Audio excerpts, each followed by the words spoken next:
काँग्रेसचे दाखवायचे दात वेगळे आणि खायचे वेगळे असावेत। भ्रष्टाचाराच्या विरोधात लढण्याची भाषा एकीकडे उपाध्यक्ष राहुल गांधी करतायत, तर दुसरीकडे आदर्श घोटाळ्यात अडकलेले माजी मुख्यमंत्री अशोक चव्हाण यांनाच काँग्रेसने नांदेडमधून उमेदवारी दिली आहे। कांग्रेस का हाथ खास आदमी के साथ। नांदेडमध्ये काँग्रेसकडून आदर्श उमेदवार। अशोक चव्हाणांचा राजकीय वनवास संपणार। आदर्श घोटाळ्यातील कथित सहभागामुळे ज्यांना मुख्यमंत्री पदावरून पायउतार व्हावं लागलं, त्याच अशोक चव्हाणांना काँग्रेसनं आता नांदेडमधून लोकसभेच्या आखाड्यात उतरवलंय। चौकशीचा ससेमिरा मागं लागल्यानं थोड्या काळासाठी का होईना त्यांना राजकीय वनवासात जावं लागलं होतं। आता विलासराव देशमुख यांच्या निधनामुळे मराठवाड्यात निर्माण झालेली पोकळी भरून काढण्यासाठी त्यांचं राजकीय पुनर्वसन करण्यात आलंय। अलीकडेच राहुल गांधी यांनी औरंगाबादचा दौरा केला, त्यावेळी अशोक चव्हाण त्यांच्यासोबत व्यासपीठावर बसले होते। खरं तर तेव्हाच त्यांच्या उमेदवारीवर शिक्कामोर्तब झालं होतं।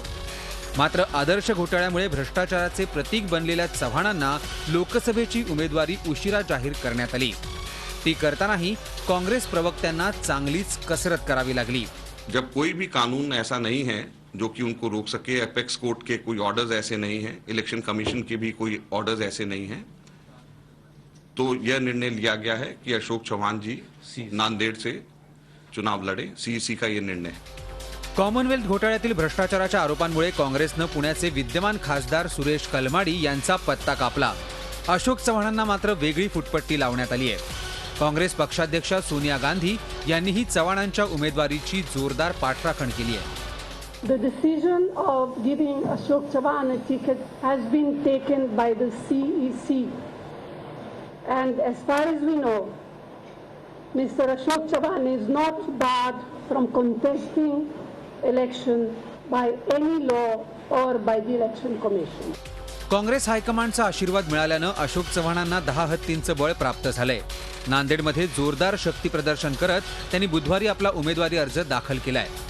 काँग्रेसचे प्रदेशाध्यक्ष माणिकराव ठाकरे, नांदेडचे विद्यमान खासदार भास्करराव पाटील खदगावकर हे देखील त्यांच्यासोबत उपस्थित होते।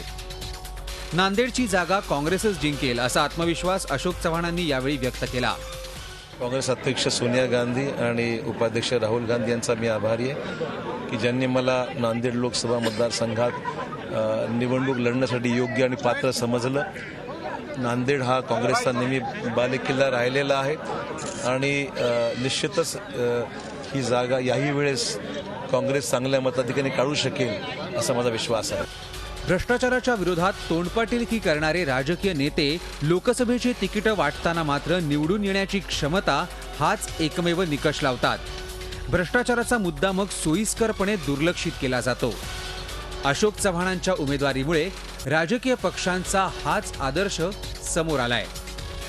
नांदेडहून केशव घोणसे पाटीलसह bureau report, Zee media. Zee 24 तास रहा एक पाऊल पुढे।